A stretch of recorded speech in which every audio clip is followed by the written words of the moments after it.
Nós vamos fazer a nossa leitura, Evangelho de Mateus, capítulo 5,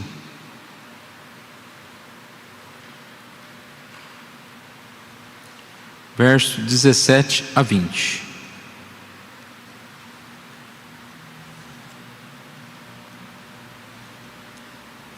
Vamos apenas estudar estes versículos hoje, dando continuidade ao nosso estudo do Sermão do Monte.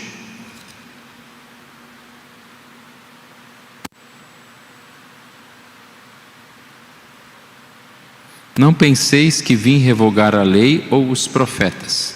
Não vim para revogar, vim para cumprir. Porque em verdade vos digo, até que o céu e a terra passem, nem um i ou um tio jamais passará da lei, até que tudo se cumpra. Aquele, pois, que violar um destes mandamentos, posto que dos menores, e assim ensinar aos homens, será considerado mínimo no reino dos céus.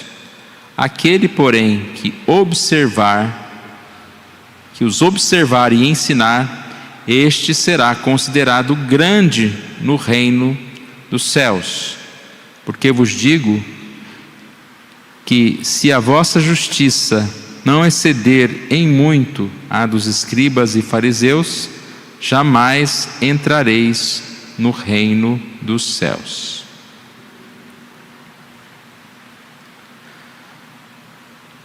No nosso estudo do Sermão do Monte, nós estamos estudando com a perspectiva de que este sermão é um esboço completo do Novo Testamento. Eu estou vendo igual a transmissão. Agora está certo.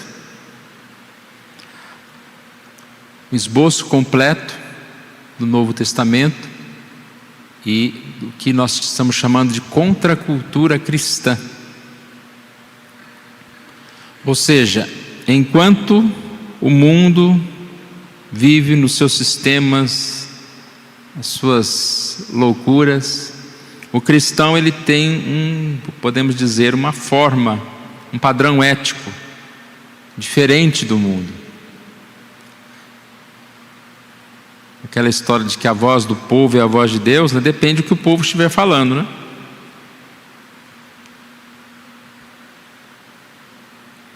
A voz de Deus é o que a palavra revela para nós. E essa palavra, ela é sempre o mandamento, aquilo que nós devemos vivenciar. E o Sermão do Monte é algo bem especial, por isso que nós chamamos de sermão como um esboço completo, né, do Novo Testamento, uma forma de dizer de uma palavra de Jesus àquelas pessoas, que traz vários ensinamentos, que traz quase que um resumo de toda a lei, mandamentos e etc. Então nós estudamos no decorrer das semanas, primeiro as bem-aventuranças, o caráter do cristão. Depois nós estudamos a influência do cristão. Está mudando aqui toda hora, viu? Agora eu estou me vendo aqui. A influência do cristão, que é a questão do sal e a luz. Nós percebemos, né, como nós somos chamados em primeiro lugar para viver de uma forma cristã, e esse viver de uma forma cristã que está nas bem-aventuranças vai expressar um testemunho, e aí nós somos chamados de sal e luz. E hoje nós vamos continuar ponto C, a justiça do cristão. Mas como eu disse, nós não vamos estudar até o versículo 48, vamos estudar apenas estes versículos de 17 a 20, que é como uma introdução. Jesus fez aqui uma introdução ao assunto, e depois ele vai dar exemplos específicos sobre esse assunto. A justiça do cristão. Então, se nós ouvimos falar a respeito do caráter do cristão nas bem-aventuranças, da influência do cristão como sal e luz, e agora nós vamos ouvir aqui como se fosse um prosseguimento, definindo melhor o que é esse caráter, o que são essas boas obras aqui. Então, esse tópico, a justiça do cristão. A justiça é uma correspondência à lei moral de Deus e ultrapassa a justiça dos escribas e fariseus. Eu disse que a justiça, que a verdade, que nós somos guiados, ela vem da palavra. E o que é a palavra? Vamos chamar da lei de Deus. Ela não vem do mundo e ela nem vem dos fariseus ou dos religiosos. Porque quando a gente fala mundo, nós estamos aqui dizendo sobre todas as pessoas que vivem fora dessa lei de Deus.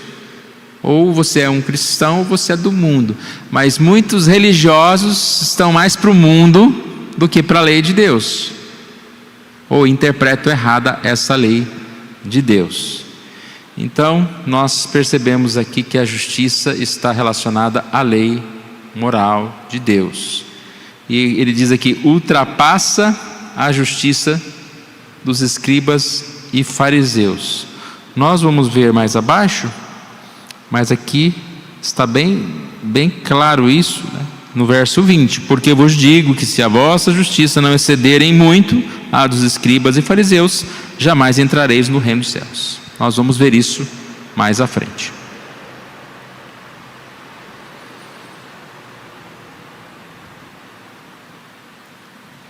Nesse parágrafo, então, nós vamos perceber aqui essa definição de justiça, baseada no que Deus chama como justiça, e aí a gente vai realmente ver que é a palavra. E nós vamos também ver aqui a relação do Novo e do Antigo Testamento, do Evangelho e da lei, porque é uma dúvida de muitos, e Jesus esclarece muito bem isso aqui.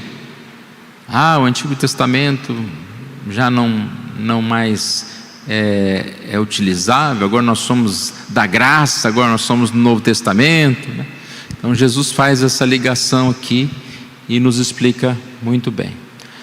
Nós temos aqui só 2 tópicos, 4 versículos, 17 e 18, Cristo e a lei, e 19 e 20, o cristão e a lei. Vamos ver estas 2 partes. Já no início aqui, verso 17, diz: não penseis que vim revogar a lei ou os profetas. Não vim para revogar, vim para cumprir.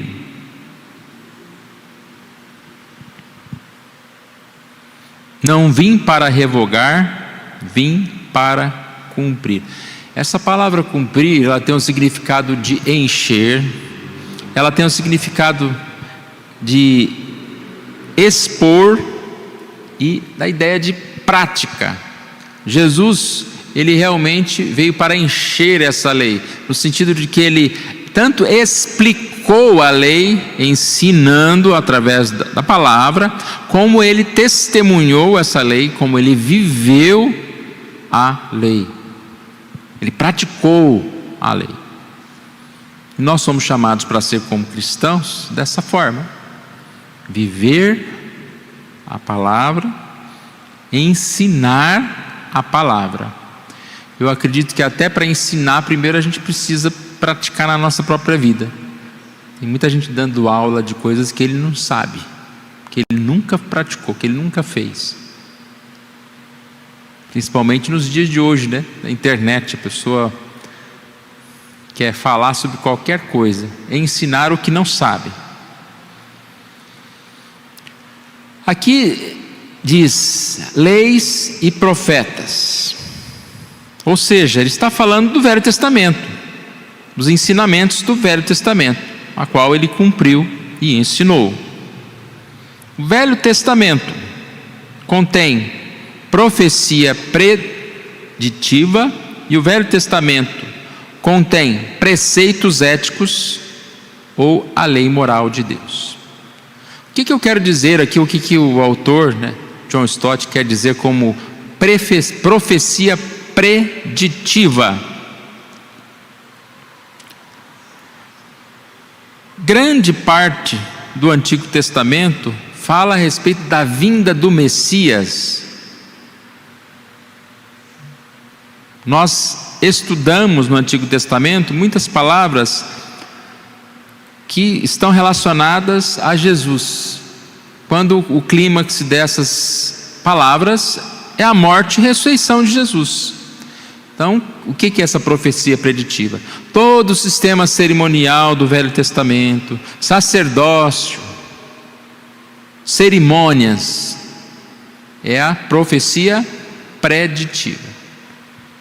No que se diz respeito a estas cerimônias, elas cessaram. Essa é a primeira questão. Não é que o Velho Testamento agora não é utilizável. Não, é porque ele já foi, a profecia já foi realizada, cumprida. Então não vai cumprir de novo. Ou seja, nós não precisamos novamente oferecer sacrifícios, seguir o Velho Testamento no que diz as cerimônias, porque essas tiveram um tempo propício. Não precisamos eleger sacerdotes, porque já temos o sumo sacerdote, e assim por diante. Todo aquele cerimonial, todas as questões lá dos sacrifícios e tudo mais do Velho Testamento já passaram. Agora, o Velho Testamento contém preceitos éticos ou a lei moral de Deus. Ou seja, tudo o que está no Antigo Testamento, que se refere a viver, praticar o bem, praticar a verdade, isso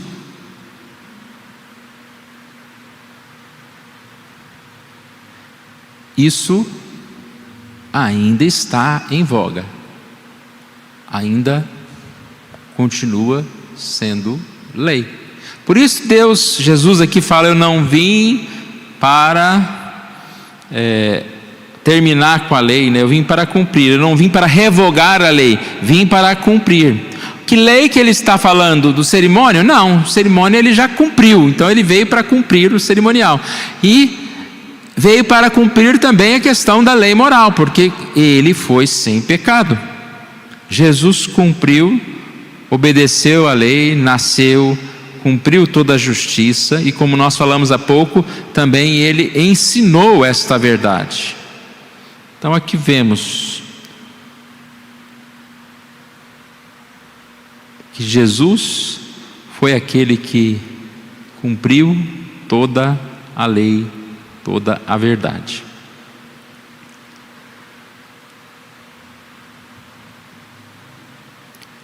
O Velho Testamento contém preceitos éticos e lei moral de Deus, e estes ainda seguem firme, não deixam de existir. O seu propósito não é mudar a lei. O propósito de quem? De Jesus. O seu propósito não é mudar a lei, ou muito menos anulá-la, mas revelar toda a profundidade do significado que pretendia cumprir. Quando nós falamos de preceitos éticos e lei moral de Deus, qual é o problema? O problema é que eles foram muito mal interpretados e desobedecidos, como até hoje. Quantos religiosos estão interpretando erradamente a lei e ensinando isso para as pessoas? E quantas pessoas estão desobedecendo a lei? E o que Jesus vem? Ele vem para mostrar, revelar a profundidade e o significado dessa lei. Então, quando nós estudamos a palavra de Deus, mais à frente nós vamos ver essa segunda parte. Nós somos instruídos por Deus para que a profundidade e para que o conteúdo da palavra seja realmente entendido por nós e praticado. Nós não podemos ser como os fariseus, que fizeram lá suas leis conforme a sua própria vontade, cumpriam do jeito que eles queriam, cobravam dos outros e ainda se orgulhavam disso. Então Jesus cumpriu, e Jesus veio para revelar a profundidade da lei. Então, nesse primeiro tópico, o que tem que ficar claro? Eu não vim para revogar, mas vim para cumprir. Textos como esse de Romanos 10, 4 não podem nos confundir. O fim da lei. Há uma interpretação errada, que hoje nós estamos vivendo uma nova moralidade.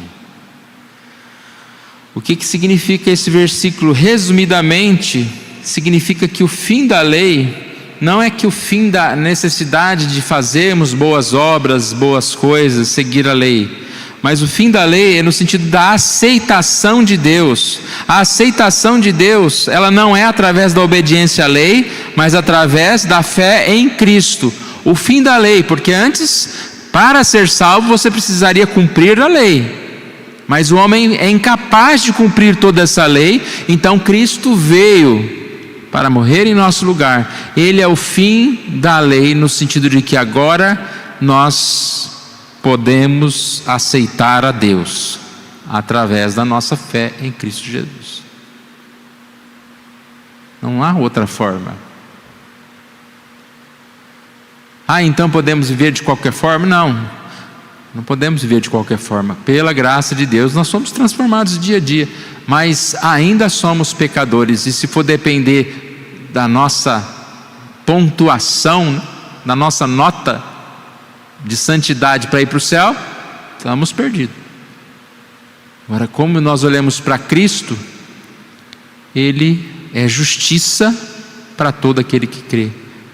Ele é justiça no nosso lugar. Não é nós que vamos fazer essa justiça praticando a lei, mas nós vamos seguir a Cristo. Então, Cristo e a lei. Verso 18: porque em verdade, verdade vos digo, que até o céu e a terra passem, nem um i ou um tio jamais passará da lei, até que tudo se cumpra. Esse tio, esse i ou tio, é como se você falasse, o i é como se fosse uma vírgula, o tio como se fosse um acento. Ele quer dizer coisinhas pequenininhas. Não é nenhuma lei inteira, nenhuma página da Bíblia, não. É um ponto final, uma vírgula da Bíblia. Isso não pode ser trocado. Nós cremos na Bíblia como um todo. Nós não podemos se desfazer da lei de Deus. Tudo isso é importante. A lei era um termo compreensivo para toda a revelação divina no Velho Testamento. Nenhuma parte dela passará ou será posta em desuso. Então essa questão lei, está se relacionando a tudo, a palavra. Não é uma lei, mas é a palavra como um todo. Essa é a lei do Senhor, a minha lei é perfeita. A palavra de Deus. A palavra de Deus não passa. Nem uma simples letra dela não passa. Ela deve ser cumprida. Vamos no nosso segundo tópico então. Cristo e a lei. O segundo tópico, o cristão e a lei. Versos 19 e 20. Aquele, pois, que violar um desses mandamentos, posto que dos menores, e assim ensinar aos homens, será considerado mínimo no reino dos céus. Aquele, porém, que os observar e ensinar, este será considerado grande no reino dos céus. Aqui ele está falando sobre essa validade, da lei, a importância da lei para sempre. E não basta obedecer, devemos também ensinar aos outros.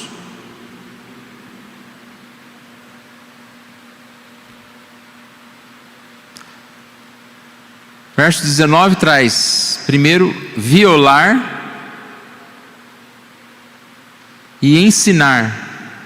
Só que aqui é ensinar o errado, né? Aí depois ele fala, devemos observar, no lugar de violar, observar e ensinar. Quem viola e ensina o que é errado, não é apto para o reino dos céus. Quem observa e ensina o que é certo, é grande no reino dos céus. Ah, mas nós não acabamos de falar que o fim da lei é Cristo. Mas aqui, nós estamos percebendo que é em Cristo nós podemos praticar esta lei. Como nós falamos, não é perfeita e completa, mas o que ele está falando, que o cristão ele tem que ter consideração com a lei. Ele não pode simplesmente dizer que nós somos pecadores mesmo, então nós já desistimos dessa lei. Não, nós somos pecadores e nós vivemos buscando praticar essa lei. Vamos errar alguns momentos? Vamos. Espero que não sejam tantos momentos assim, mas vamos errar. Mas nós não devemos nunca desistir de observar e ensinar. Vi uma pessoa que disse que vai abrir uma igreja para pecadores, porque ela disse o seguinte, que a gente não tem como não pecar, e a gente tem que aceitar o pecado. A igreja para pecadores, ou seja, é uma igreja onde que não se importa com o pecado. Vamos lá? Não sei para fazer o que, né? Essa igreja, mas é quase que limpar a consciência. Vamos pecar à vontade. Senhor, tira esse peso do pecado. Mas não é o peso do pecado no sentido de abandonar o pecado, não. Cauterize minha consciência totalmente, para que eu possa pecar livremente e não sinta nada. Isso não é de Deus, isso. Então nós continuamos sim pecadores, mas nós pedimos para que Deus nos ajude a observar e ensinar. Porque se a gente viola e ensina o que é errado aos outros, estamos perdidos. É isso que o versículo diz. Próximo versículo, versículo 20. Porque eu vos digo que se a vossa justiça não excederem muito a dos escribas e fariseus, jamais entrareis no reino dos céus. Olha que sério, está falando sobre entrar no reino dos céus. Mas como nós vamos seguir essa lei?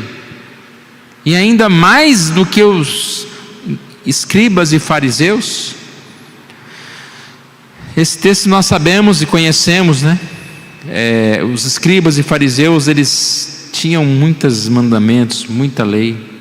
Aqui diz que eles calcularam 248 mandamentos e 365 proibições, queriam obedecer a todos.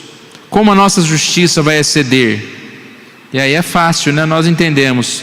A justiça do cristão ultrapassa de longe a justiça dos fariseus em espécie mais do que em grau. É mais profunda, porque é justiça do coração. Os fariseus contentavam-se com a obediência externa, formal. A justiça do cristão é interna, de mente e de motivação. Então nós devemos praticar a justiça, mas algo que seja do nosso convencimento, do nosso entendimento correto da verdade. O fariseu é aquele que se contenta com a aparência, com a religiosidade de que todo mundo olha para ele e fala: olha lá o santo homem de Deus. Nós não podemos ser assim. A nossa justiça, ela só é maior porque é uma justiça do coração. Enquanto que os fariseus, eles eram religiosos, queriam ganhar com a religião, queriam se exibir com a religião.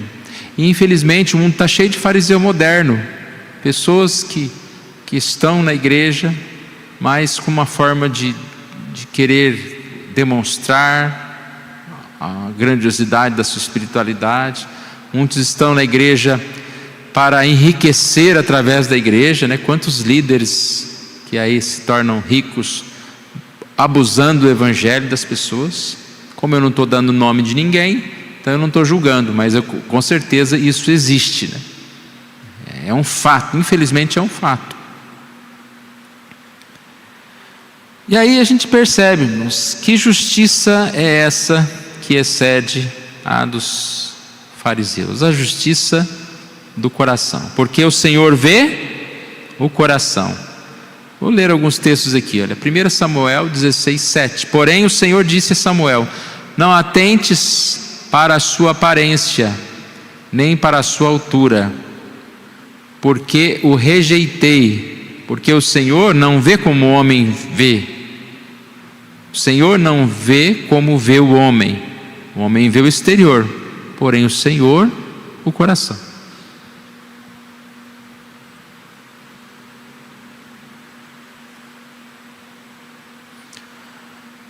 Olha o que Jesus disse para os fariseus, Lucas 16:15. Vós sois os que vos justificais a vós mesmos diante dos homens, mas Deus conhece o vosso coração, pois aquilo que é elevado entre os homens é abominação diante de Deus.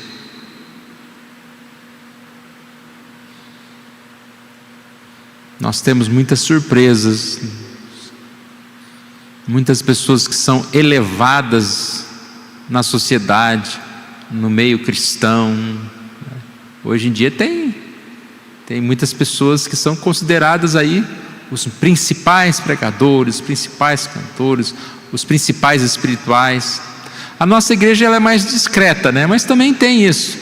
Mas a gente vê em muitas denominações pentecostais, né? Aqueles bispos que a família que governa sempre, né? Sai de pai para filho. A gente vê muitas pessoas claramente enriquecendo e são conhecidas como santos. Tem denominações que se o profeta lá, o bispo falou, independente seja o que for, está falado.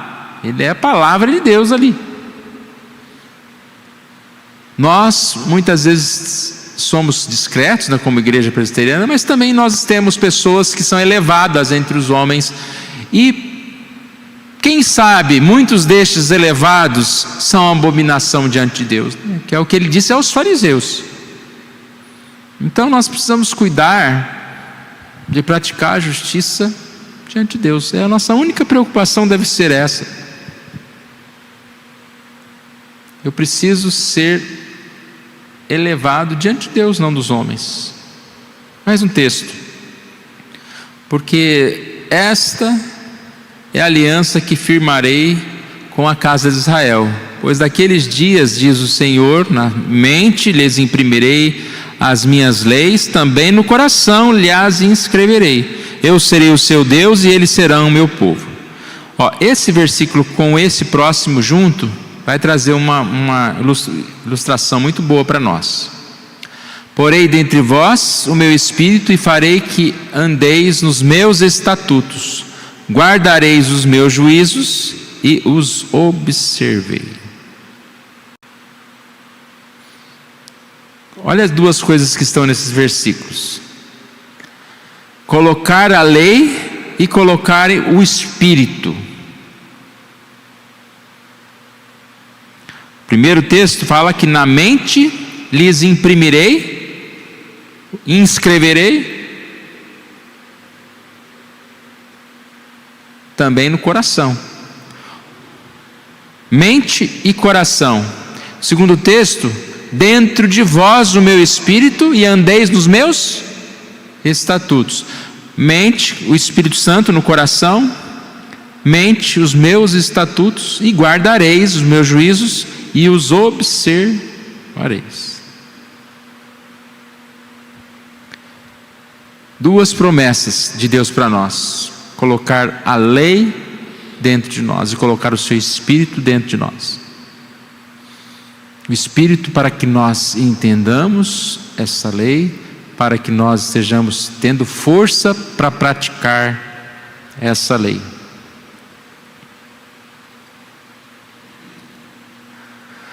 Não devemos imaginar que quando temos o Espírito podemos dispensar a lei, pois o que o Espírito faz em nossos corações é exatamente escrever nele a lei de Deus. Escrever no coração a lei de Deus.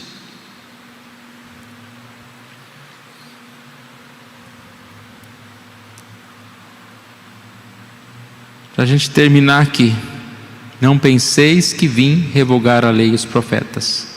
Não vim revogar, mas vim para cumprir. O chamado de Deus para nós, de Jesus para nós, para que nós possamos seguir a lei, ouvir a lei, ter o significado da lei, para que nós possamos seguir na justiça do Senhor. E eu disse que a gente ia ficar só nesses versículos, porque eu queria falar de uma forma bem explicativa aqui essa primeira parte, para depois entrarmos no que nós chamamos de exemplos de Jesus.